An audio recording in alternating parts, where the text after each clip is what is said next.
ሰላም ጤና ይስጥልን ውድ ኢትዮ ከረንት የዩቲዩብ ገጽ ተከታዮችና አድማጮች እንደምን አላችሁ? ለዕለቱ የተመራሩትን አርዕስተ ዜና ወደ እናንተ ይዘን ቀርበናል። የአሜሪካው ፕሬዝዳንት ዶናልድ ትራምፕ በአንድ ዓመት የስልጣን ቆይታቸው ላይ በዓለም ላይ ብዙ ጦርነት አስቀርቻለሁ ብለዋል። በዚህም እንደ ማሳያ ያደረጉት አንዱ የጠቀሱት በምስራቅ አፍሪካ በኢትዮጵያና በግብጽ መካከል ያለውን በናይል ጉዳይ ያለውን ጦርነት አስቀርቻለሁ ብለዋል። በዚህም ለአብዱል ፈታህ አልሲሲ ለግብጹ አለቃ በላኩት ደብዳቤ አሜሪካ በህዳሴው ግድብ ድርድር ላይ በድጋሜ ለሽምግልና ለመሳተፍ ዝግጁ መሆኗን የአሜሪካው ፕሬዝዳንት ገልጸዋል። በዚህም ጉዳይ ለኢትዮጵያ መልእክት ተልኳል። ደብዳቤው ከተላከ በኋላ የኢትዮጵያ እንድምታ ምንድነው? የግብጽስ እንድምታ ምንድነው? ግብጽስ እየገለጸች ያለው ሁኔታ ምንድነው? ከህዳሴው ግድብ በኋላ ብዙ ጉዳት ደርሶብኛል፣ ካሳ ይገባኛል ብላለች። አራትም መስፈርቶች በዝርዝር አስቀምጣለች። እነዚህ መስፈርቶች ምንድናቸው? ለኢትዮጵያስ ድል ያመጣ ይሆንስ ወይስ ውርቀት የሚለው የዜና ትንታኔያችን በሰፊው በጥንቅር አዘጋጅተናል። ቆይታችሁ የምትሰሙት ይሆናል። ቤተሰብ ለመሆን ላይክ፣ ሼር፣ ሰብስክራይብ ማድረገውን እንዳይረሱ። ወደ መጀመሪያችን የዚሁ የዜና ትንታኔያችን በሰፊው የምንመለከተው ሲሆን የአሜሪካው ፕሬዝዳንት ዶናልድ ትራምፕ ለአብዱል ፈታህ አልሲሲ በላኩት ደብዳቤ አሜሪካ በህዳሴው ግድብ ድርድር በድጋሚ በሽምግልና ለመሳተፍ ዝግጁ መሆኗን ገልጸዋል። ትራምፕ በደብዳቤዎቹ ላይ በዚህ ቀጠና ያለው ማንኛውም ሀገር የአባይን ሀብት ብቻ መቆጣጠርና ጎረቤቶችን መጉዳት የለበትም በሚል አቋም አንጸባርቀዋል። ይህ ለኢትዮጵያ ምን መልስ ይዞ ይመጣ ይሆን? ኢትዮጵያም ከግድቡ የምታመነጨው ኤሌክትሪክ ኃይል ለግብጽና ለሱዳን በነጻ እንድትሰጥ ወይም እንድትሸጥ የሚል ምክረ ሐሳብም አቅርበዋል። በተለይ በድርቅ ወቅት ግብጽ የምታገኘው የውሃ መጠን አስቀድሞ ታውቅና ዋስትና እንዲሰጠው ድርድር እንዲጀመር ፍላጎት እንዳላቸው ገልጸዋል። በግድቡ በይፋ ግንባታ ተጠናቆ ካለፈው መስከረም 2018 ዓ.ም ጀምሮ በሙሉ አቅም ስራ መጀመሩ ይታወሳል። በአሁኑ ወቅት ከ5 ሺህ ሜጋዋት በላይ ኤሌክትሪክ ኃይል የማመንጨት አቅም ላይ ደርሰዋል። ኢትዮጵያ የግድቡ የውሃ ሙሊት ሙሉ በሙሉ ማጠናቀቋን ገልጻ ይህም ለግብጽ ከፍተኛ ስጋት ሆኖባታል። ግብጽ አሁን ህጋዊ አስገዳጅ ስምምነት ባይንዲንግ አግሪመንት ሳይኖር ኢትዮጵያ የምትወስደው ማንኛውም እርምጃ ተቀባይነት የለውም በማለት ትገኛለች። ትራምፕ የላኩት ደብዳቤ እንደ ትልቅ ዲፕሎማሲያዊ ድል እየተመለከተችው ነው። ኢትዮጵያም ከዚህ ቀደም ትራምፕ በስልጣን በነበሩበት ወቅት የነበረውን የሽምግልና ለግብጽ ያደላ ነበር በሚል ውድቅ ማድረጓ ይታወሳል። አሁን አዲሱ የትራምፕ አስተዳደር የሚያሳየው አንድ ወገን ዝንባሌ በኢትዮጵያ በኩል ጥንቃቄ የተሞላበት ምላሽ እንዲሰጥ እያደረገ ነው። ትራምፕ በደብዳቤያቸው መጨረሻ ግን ይህ በግድቡ ምክንያት የተፈጠረው አለመግባባት ወደ ወታደራዊ ግጭት እንዳያመራ ተስፋ አደርጋለሁ በማለት ማስጠንቀቂያ ዘል መልእክት አስተላልፈዋል። ግብጽም የኤሌክትሪክ ኃይል በነጻ ይገባኛልም ብላለች። የግብጽ አራት አደገኛ ጥያቄና የኢትዮጵያ ዲፕሎማሲያዊ ምላሽ ምን ይሆናል የሚለውንም በትንታኔ እናየዋለን። የአሜሪካው ፕሬዝዳንት ዶናልድ ትራምፕ ጋር ካይሮ የቆዩት የብቸኛ ተጠቃሚነት ህልሟን ለማሳካት አራት ከባድና ኢትዮጵያ ሉዓላዊነት የሚጋፋ ቅድመ ሁኔታ ለጠረጴዛ ይዛ ቀርባለች። ለጠረጴዛው ድርድርም ለነዚህ ጥያቄ ኢትዮጵያ ዳግም ወደ ቅኝ ግዛት ትረካ ለመመለስ የታለሙ ቢሆንም የመቻል ስልታዊ ትንታኔ የሚከተል የመልሶ ማጥቃት አጀንዳ ያቀርባል።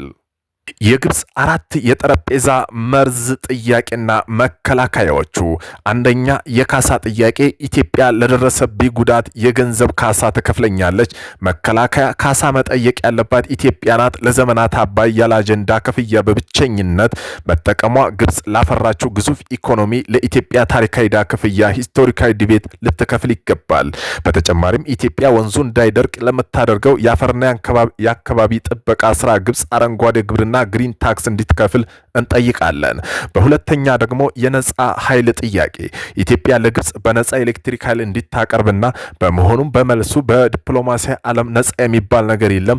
ከኢትዮጵያ ሕዝብ ላብና እንባ የፈሰሰበት ኃይል ለሽያጭ እንጂ ለስጦታ የቀረበ አይደለም። ግብጽ የውሃ ዋስትናው የምታረጋግጠው እንደ ዮርዳኖስ በንግድ ስምነት እንጂ በልመና መሆን የለበትም።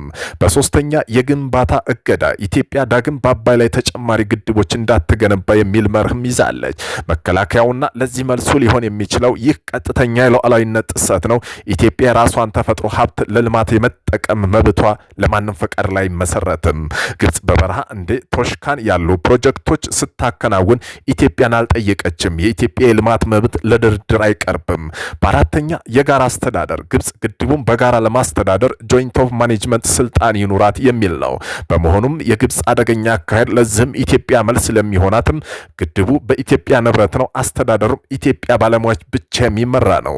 ትብብሩ ካስፈለገ በ6 ሀገራት በጸደቀው የትብብር ማዕቀፍ ስምምነት ህጋዊ መንገድ ብቻ እንጂ ግብጽ በኢትዮጵያ ላይ ግዛት ላይ የቬቶ ስልጣን ሊኖራት አይችልም። በመሆኑም መቻል ለኢትዮጵያ ድርድር ቀይ መስመሮች ፕሪኮንዲሽን ናቸው። ኢትዮጵያ የትረምፕ የሽምግልና ጥሪ የምትቀበል የሚከተሉ ነጥቦች በድርድር ጠረጴዛ ላይ እንዲቀመጡ ሲሰሙ ብቻ መሆኑን አለበት። በመሆኑም የድርድሩ የበላይነትም በግለሰቦች ፍላጎት ሳይሆን በናይል ተፋሰስ ማዕቀፍ ስምምነት ህጋዊ መሰረት ላይ ብቻ እንዲቆም ማድረግ ነው። የአገልግሎት ክፍያ ግድቡ ለታችኛው ተፋሰስ የሚሰጡት የጎርፍና የደለል መከላከያ አገልግሎት በገንዘብ ተመን ወጥቶለት ክፍያ እንዲፈጸም መጠየቅ ነው። የቶሽካን ተጠያቂነት ግብጽ ከናይል የተፋሰስ ውጭ ውሃ የምታባክንበት የቶሽካን ፕሮጀክት ምክንያት ያልሆነ አጠቃቀም ቶሎ ተብሎ እንዲገመገም ማድረግ ነው። የአስዋን የትንነት ኪሳራ አስዋን ግድብ የሚባክነው ውሃ ለተፋሰሱ ሀገራት ኪሳራ ስለመሆኑ ግብጽ ለዚህ ብክነት ተጠያቂ እንዲትሆን በመጠየቅ የቀኝ ግዛት ውሎች ስረዛ 1929ና 1959 ውሎች በይፋ ተሰርዘው አዲሱ የአፍሪካ የልማት እውነት እንዲመዘገብ ማድረግ ነው። በአጠቃላይ ትራምፕ አይሆንም በማለት ዋጋ ያስከፍላል፣ ያለ ቅድመ ሁኔታ እሺ ማለት ደግሞ ሉዓላዊነት አደጋ ላይ ይጥላል። በመሆኑም እነዚህ ነጥቦች እንደ ጋሻ በመጠቀም የሀገሪቱን ክብር ማስጠበቅ የመቻል ብልህነት ነው። በአደራዳሪዎች እነዚህ ፍትሃዊ ጥያቄ ሳይቀበሉ የሚጀምሩት ድርድር በኢትዮጵያ በኩል ተቀባይነት እንዳይኖረው ከወዲሁ መስራት ይገባናል ስንል ምክራችን እናካፍላለን። ከዚህም ጋር ተያይዞ ዶናልድ ትራምፕ በህዳሴው ግድብ ጉዳይ ጠንካራ ያለ መልእክት ለግብጽ ላኩ። ለኢትዮጵያም ግልባጭ ደርሰዋል። የአሜሪካው ፕሬዝዳንት ዶናልድ ትራምፕ ለአብዱል ፈታህ አልሲሲ በላኩት ደብዳቤ አባይ ውሃ ክፍልፍል በተመለከተ አሜሪካ ዳግም ወደ ሽምግልና ለመመለስ ዝግጁ መሆኗ አስታውቀው መልእክቱም ዋና ዋና ነጥቦችም አንድ ሀገር ብቻ መቆጣጠር የለበትም። ትራምፕ ማንኛውም የቀጠና የሀገር የአባይ ሀብት በብቸኝነት መቆጣጠር ጎረቤቶችን መጉዳት የለበትም በሚል አሜሪካን ከወዲሁ አቋሟን አንጸባርቃለች። ለኢትዮጵያ የቀረበው ሀሳብ ኢትዮጵያ በቂ ኤሌክትሪክ ኃይል እንድታመነጭ ለጎረቤቶቿ እንድትሸጥ፣ ግብጽ፣ ሱዳን ደግሞ በድርቅ ወቅት የሚለቀባቸው ውሃ እንዲረጋገጥ የሚያስችል ስምምነት እንዲደርስ ፍላጎታቸውን ገልጸዋል። ከዚህም ጋር ተያይዞ የጦርነት ስጋት በግድቡ ዙሪያ ያለው አለመግባባት ወደ ወታደራዊ ግጭት እንዳያመራ ያላቸውን ስጋት ገልጸው ጉዳዩ በአጀንዳ አናት ላይ እንደሚገኝ አረጋግጠዋል። በመሆኑም ደብዳቤው ለኢትዮጵያ ፕሬዝዳንት ታዬ አጽቀሥላሴና ለሳውዲ አልጋ ወራሽ ለኤሚሬት ፕሬዝዳንት በግልባጭ ተልከዋል። ህዳሴ ግድብ አስመልክቶ ትራምፕ ለአልሲሲ የጻፉት ደብዳቤ ውሃ ክፍፍል ወይስ የልማት ስርዓት? ትራምፕ በመግለጫቸው ጀርባ ያሉ ስትራቴጂካዊ ፍላጎች የኢትዮጵያ ስጋቶች በምስራቅ አፍሪካ ሰማይ ስር ለሺህ ዓመታት ሲፈሱ የኖረው አባይ ወንዝ ዛሬ የታሪክና የህግና የጂኦፖለቲካ ፍላጎት ፍጭት የሚታይበት አውድማ ሆነዋል። ለአንዳንዶቹ አባይ የልማትና የተስፋ ቃል፣ ለሌሎች ደግሞ የህልውና ስጋት ሆነዋል።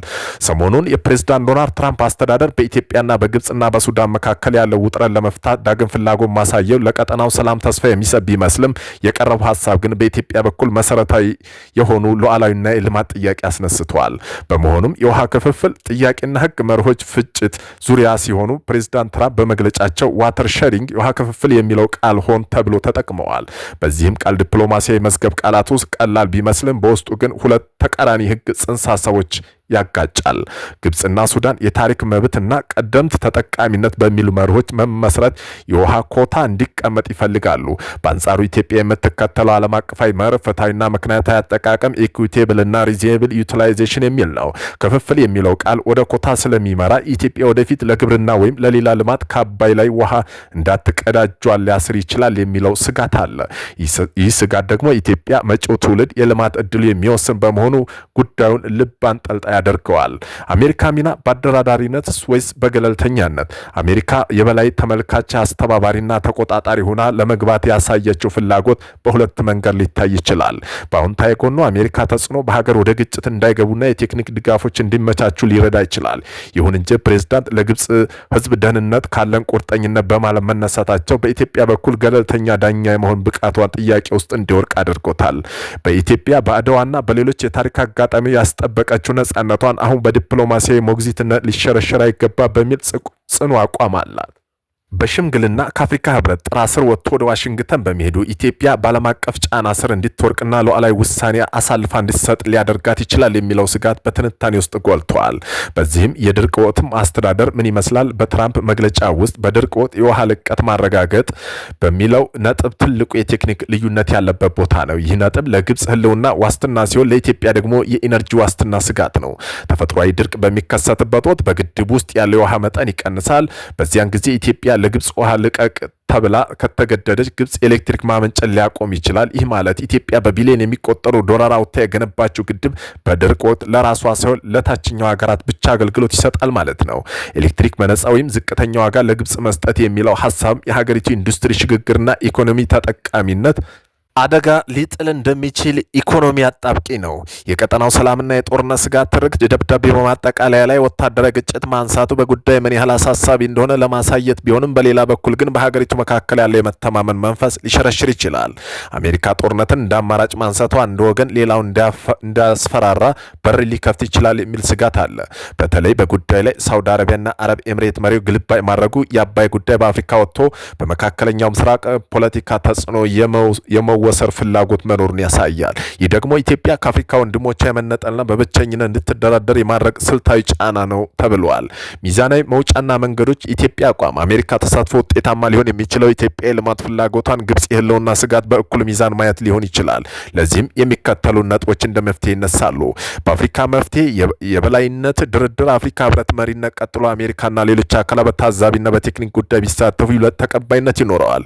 ሁለገብ ስምምነት ስለ ውሃ ክፍፍል የሚደረግ ውይይት ሶስት ሀገራት ብቻ ሳይሆኑም ሁሉንም የአባይ ተፋሰስ ሀገራት ባካተተ መልኩ መካሄድ አለበት።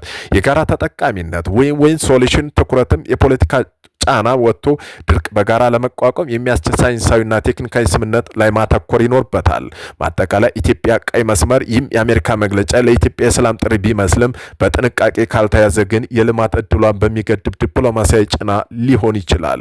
ኢትዮጵያ 86% የሚሆኑ ኃይል እያመነጨች በገዛ ሀብቷ የመጠቀም መብቷን አሳልፋ መስጠት የለባትም። የአባይ ጉዳይ የዛሬ ብቻ ሳይሆን የመጪው ትውልድ ህልውና መሰረት ነው።